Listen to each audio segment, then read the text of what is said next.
बिस्मिल्लाहिर्रहमानिर्रहीम। अस्सलाम वालेकुम स्टूडेंट्स एंड व्यूवर्स। एक कॉन्सेप्ट है मैनेजरियलिज़म। मैनेजरियलिज़म से हमें मैनेजर भी याद आता है। और मैनेजर कौन होता है? मैनेजर एक ऐसे इंसान को कहते हैं जो मैनेज तो करता ही है, लेकिन वो अपने उस पर्टिकुलर काम में माहिर होता है।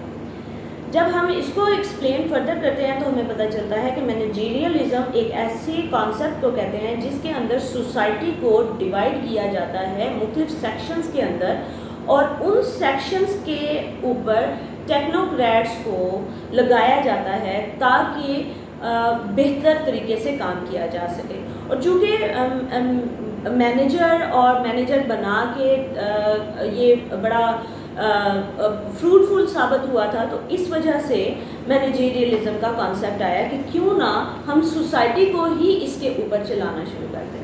Thank you.